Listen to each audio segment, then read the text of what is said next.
Bom dia, irmãos. Graça e paz a todos. Amém? Irmãos, abram sua Bíblia em 2 Timóteo 3,16, versículo super conhecido nosso. 2 Timóteo 3,16.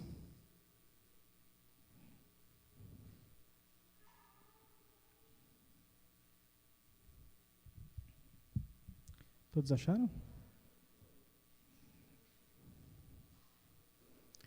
Diz assim: toda escritura é inspirada por Deus e útil para ensino, para repreensão, para correção e para instrução na justiça. E versículo 17, a fim de que o homem de Deus seja apto e plenamente preparado para toda boa obra. Amém? Vamos orar? Feche seus olhos. Senhor nosso Deus, santo, poderoso és Tu. Deus, eu te peço, Senhor, que o Senhor venha me usar nesse momento, apesar de mim, apesar das minhas falhas, das minhas fraquezas. O Senhor tenha misericórdia, Senhor, se eu possa, através de mim, falar a Tua igreja, Senhor, através da Tua palavra, que seja a boca do Senhor, Pai, que seja a palavra do Senhor sendo pregada aqui. Me ajuda, Senhor, me capacita, que eu te peço, em nome de Jesus. Amém. Irmãos, vamos lá, deixa eu abrir aqui. A gente está numa série falando sobre a Reforma Protestante. Eu falo um pouco sobre essa infalibilidade das Escrituras. Esse texto em si, ele fala por si só. Quando fala que a Bíblia é inspirada por Deus, pronto, acabou. Não tem mais... Eu poderia parar por aqui. Indo para a época da Reforma, né, quando Lutero ele contesta essa infalível autoridade do Papa, ele fez em nome da sua autoridade, essa infalibilidade das Escrituras. E por que isso, irmãos? Porque por muito tempo a Bíblia ela havia sido um livro restrito, acessível apenas para os clérigos, e escrito em latim. Uma língua compreendida por muito poucos. Mas Deus, em sua infinita sabedoria, suscitou homens e mulheres que clamaram por um retorno às fontes litúrgicas originais. Lutero, Ulrich Zwinglio, João Calvino e muitos outros foram os instrumentos nas mãos de Deus para essa grande obra. Eles perceberam que a tradição, a hierarquia eclesiástica haviam sobreposto a palavra de Deus, obscurecendo a sua mensagem e afastando as pessoas da fé autêntica. O livro inspirado por Deus era a única fonte de autoridade para a fé e a vida cristã. A Bíblia é isso. O que nós vamos falar hoje? Vamos falar sobre o sola Escritura. É um dos solas, somente a Escritura. E sabemos, né, que através do conhecimento da palavra é que as coisas naquela época foram mudando. Vamos falar então sobre o que é esse sola Escritura, a visão distorcida na época da Reforma, né, em relação da Igreja Católica, e a autenticidade bíblica durante todo esse tempo. E o que nós podemos entender sobre somente a Escritura na época da Reforma, isso na perspectiva católica. Por que eles não se limitavam diretamente, somente à Bíblia como a única fonte de autoridade? Porque eles tinham a tradição, como o Lucas falou nas semanas anteriores. A tradição apostólica, né? Para os católicos, a fé não se limita ao que está escrito na Bíblia. A tradição apostólica, seja a transmissão oral da fé desde os apóstolos, é igualmente importante. E essa tradição inclui ensinamentos, práticas, costumes transmitidos de geração a geração dentro da igreja. A Bíblia, nesse sentido, ela é vista como parte integrante nessa tradição, mas não a única regra infalível de fé e prática. Em relação ao magistério da igreja, a Igreja Católica, ela guiada pelo Espírito Santo, tem a autoridade de interpretar e definir a Bíblia, a doutrina que eles querem. na visão deles. O Papa, os bispos, como os sucessores dos apóstolos, são os responsáveis por essa tarefa. Em relação à revelação divina, eles acreditam que a revelação divina não se limita à Bíblia escrita. Deus se revela de várias maneiras, incluindo em relação a tudo que o Papa fala. Isso é uma revelação divina. Mas não é. Não é bem assim que funciona. Primeiro, refutando um pouco essa doutrina para a gente conseguir compreender. Né? Não é questão de bater nos católicos em si, mas era naquela época. A gente está trazendo a época da Reforma, irmãos. Trazendo essa distinção do que era e o que a palavra realmente diz. Primeiro, o Papa ele não tem a palavra final. De acordo com os católicos, a teologia católica ortodoxa, o Papa ele é o grande líder da igreja. E atua como vigário, ou seja, substituto de Cristo na terra. E para atuar como substituto de Cristo, o líder máximo da igreja, precisa possuir uma infabilidade. Pois se Cristo não erra, o seu substituto também não pode errar. E essa teologia romana definiu essa infabilidade do Papa em linhas gerais, afirmando que tudo que o Papa fala, tem um termo ex-cátedra, isso é, quando se trata de assuntos doutrinários, em virtude que recebe Deus, é infalível. Só que essa declaração não é suficiente para esclarecer a natureza e o caráter dessa infabilidade. Os escritores bíblicos foram preservados do erro da composição dos seus escritos porque foram inspirados pelo Espírito Santo. A infabilidade do Papa não é dessa forma. De acordo com a teologia católica, o Papa é infalível por inspiração. Ou seja, não pela mesma obra do Espírito, por meio no qual os escritores bíblicos foram preservados do erro. A sua infabilidade não consiste no recebimento de novas revelações da parte de Deus e na elaboração do ensino divino, mas apenas pelo fato que ele pode explicar fielmente a tradição da igreja. E ainda de acordo com essa teologia deles, a infabilidade do Papa também não significa que as palavras ditas por ele eram assuntos religiosos, sejam a palavra de Deus, significa apenas que elas são infalíveis, ou seja, elas são isentas de erro. E esse termo ex-cátedra, no concílio do Vaticano, diz que quando o Papa fala, ele é inerrante. Na prática, é inútil como um padrão, pois pela própria natureza da questão, só quem pode dizer que o Papa falou foi realmente inspirado por Deus, não é ele mesmo. Tem uma coisa que acaba não fazendo muito sentido.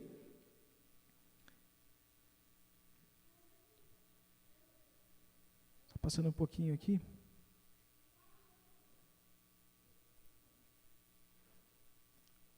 Aqui. A fé e a moral abrangem quase tudo o que o Papa diz sobre o que ele quer falar. E ninguém poderia pegar e falar assim, o que o senhor falou está errado, né? Não foi inspirado por Deus, porque para eles ele é a própria inspiração. E além disso, irmãos, a tradição, ela também não tem a palavra final. Da mesma forma que o Papa em si não tem a palavra final, a tradição também não tem a palavra final. E essa é uma outra fonte de autoridade muito forte na teologia católica, tanto na medieval quanto na atual. A tradição nunca foi rejeitada pelo simples fato de ser tradição. Na própria Escritura encontramos a ênfase na tradição. A questão básica é a que tradição nós estamos nos referindo. A tradição é rejeitada todas as vezes que entra em choque contra a palavra de Deus. E a Reforma revoltou-se contra essa suposta autoridade da tradição, ela ficou independente da Escritura e pretensamente nivelada com ela. Para eles a tradição ela equivale à mesma coisa, mesmo grau de autoridade do que a Bíblia, ou até maior. E os reformadores daquela época sustentavam que a Escritura é a única autoridade infalível dentro da igreja.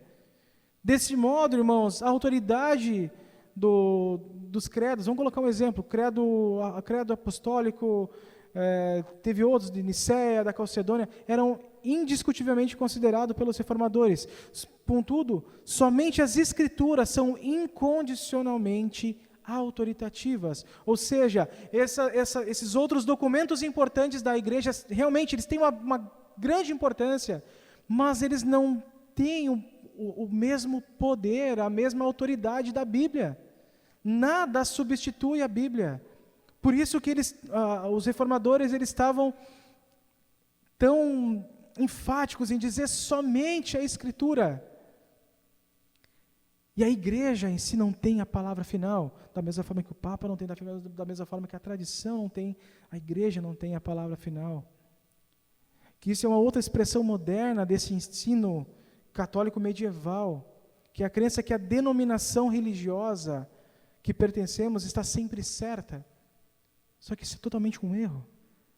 Nenhuma denominação religiosa está isenta de erros no mundo. Eu lembro direitinho, quando eu cheguei aqui na igreja, o pastor que estava aqui, o pastor Flávio, ele chegou assim, por que tu saiu da igreja que tu estava antes? Por questão teológica. Eu peguei e falei para ele, assim, aqui não é perfeito. Tem erros da mesma forma. Você está procurando um local perfeito? Não é aqui. Irmãos, nenhuma denominação religiosa está isenta de erros. Os concílios são compostos por pessoas e, por melhores que sejam as intenções dessas pessoas, por mais sólido que seja o seu conhecimento teológico, elas continuam sendo sujeitas ao erro. Por quê? Porque são homens, são humanos. Esses concílios que tiveram, as denominações, elas são falíveis, são sujeitas ao erro. É claro que quanto maior for o apego dos nossos líderes em si, as doutrinas cristãs, quanto maior for o vigor da sua piedade cristã, quanto maior for a sua capacidade de aplicar um conhecimento, o ensinamento bíblico a qualquer circunstância da vida, mais nítida é a possibilidade de que tomem decisões sábias e governem bem a igreja de Cristo. Mas é importante, irmãos, temos sempre em mente que não há denominações cristãs perfeitas. Isso é necessário não apenas para exercitar nossa humildade e despertar o interesse pelo rigoroso estudo da Escritura, mas também para nos permitir uma comunhão cristã mais saudável com os nossos irmãos e com também outras denominações cristãs. Embora existam muitas denominações, a Igreja de Cristo é composta por todos aqueles que professam a sua fé. Aqueles que professam a sua fé em Jesus Cristo como Senhor e Salvador pessoal. Então, irmãos, nós chegamos a um ponto que temos como certo, que a Escritura é a única regra de fé e conduta, única regra de fé e prática. Mas afinal, se o Papa não tem a palavra final, a tradição não tem a palavra final, e a denominação cristã no qual nós pertencemos também não tem a palavra final, qual que é a autoridade normativa, aquela que dá norma segundo o qual a igreja deve moldar a sua fé? É a Bíblia. Os reformadores, seus herdeiros teológicos deram resposta a essa pergunta lá no Catecismo Maior de Westminster. Afirma que a resposta da pergunta 3, as Escrituras Sagradas, o Antigo e o Novo Testamento são a palavra de Deus, a única regra de fé e obediência. E essa mesma confissão de fé de Westminster, por sua vez, ela também afirma: o juiz supremo pelo qual todas as controvérsias religiosas têm de ser determinadas e por quem serão examinados todos os decretos de concílios, todas as opiniões dos antigos escritores, todas as suas doutrinas de homens e opiniões particulares. O juiz supremo, em cuja sentença nós devemos firmar, não pode ser outro senão o Espírito Santo. Isso falando da Escritura. Também para esses reformadores, a autoridade fundamental, segundo qual a igreja deve moldar a sua fé, não é uma opinião de pessoas, por mais ilustres que sejam, nem a história de instituições religiosas, por mais respeitadas que sejam, nem as próprias nossas preferências, por mais adequadas que possam parecer, mas é pelo Espírito Santo, falando na Escritura. O que podemos concluir com esse ponto? Que de acordo com a nossa teologia, irmãos, de acordo com a teologia reformada, nenhuma voz na Igreja de Cristo pode se elevar acima do que a Escritura, do que a Bíblia, do que a Palavra de Deus, porque ela é inspirada pelo Espírito Santo para conduzir a toda a verdade. Cristo é o cabeça da igreja, Ele governa segundo os preceitos estabelecidos na sua palavra, na Escritura. Nenhum líder, nenhuma denominação cristã, nenhum concílio, nenhum costume, nenhuma tradição tem valor normativo para a igreja cristã. Somente a Escritura. Ou seja, ela é suficiente. Falando sobre a suficiência da Bíblia, passando para uma parte um pouco mais prática, vamos aplicar um pouco dessa suficiência. Deixa eu colocar aqui.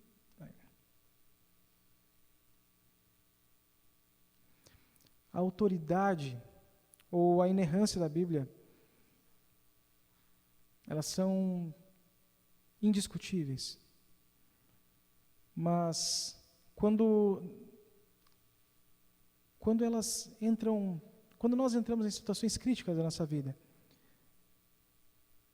quando a gente está numa situação meio adversa, realmente nós cremos que a Bíblia tem essa autoridade decisiva, independente da nossa experiência. Será que nós temos isso? Será que de fato a Bíblia é suficiente? Ou precisamos da Bíblia mais alguma experiência espiritual, como forma de validação do texto sagrado? Só que nós vemos a Bíblia como suficiente ou precisamos de sinais extra-bíblicos, milagres ou outras direções? Será que nós cremos que Deus nos deu o que necessitamos no livro sagrado ou supomos que Deus tenha que completar a Bíblia com outras sabedorias, ideias e atualizações humanas para que atenda às mudanças culturais? A Bíblia é suficiente? Ou precisamos de técnica de marketing ou atualização da mensagem para tornar mais ela relevante e compreensível?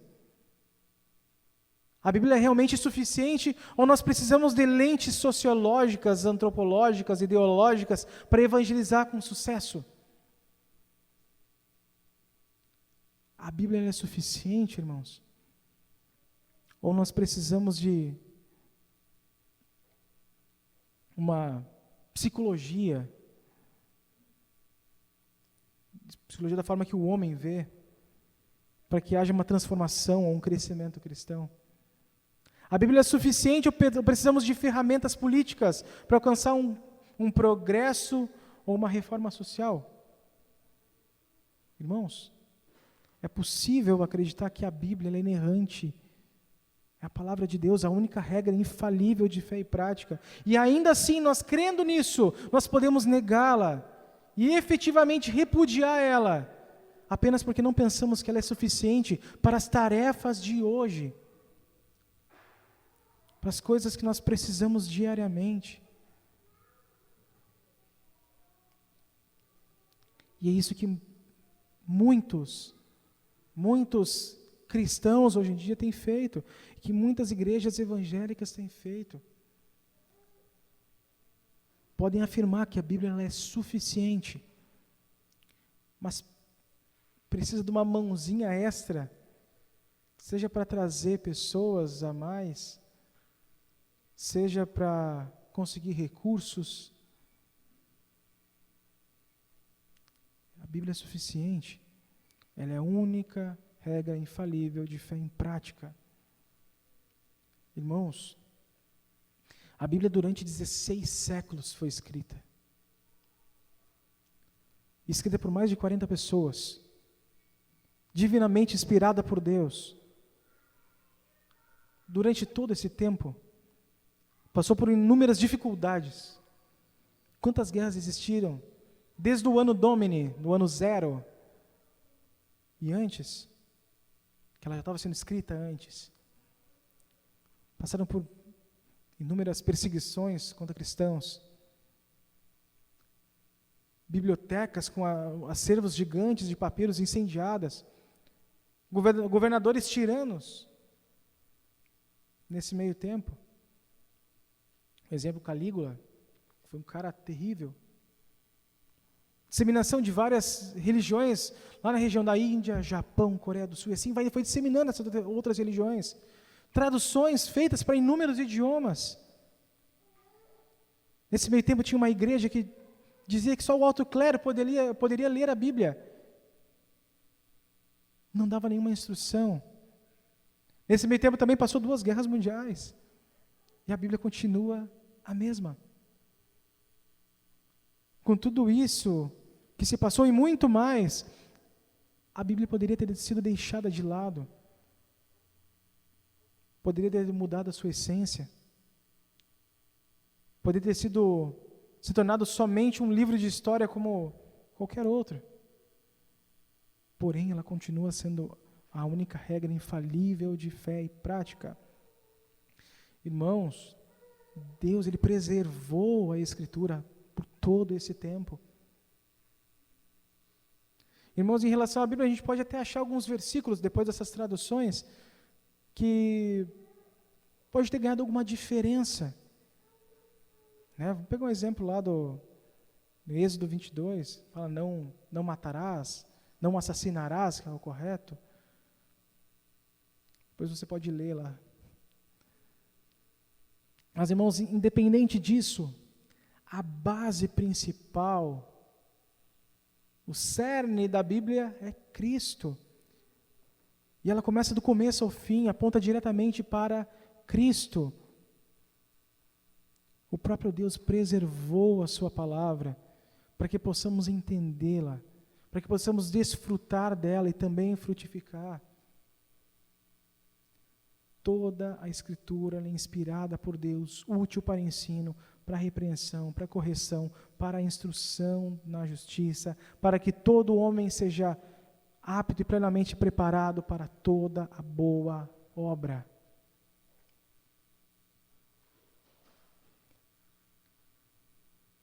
Lá em 1 Pedro 1,25 fala, e a palavra de Deus permanece para sempre. Irmãos, para encerrarmos esse momento de reflexão,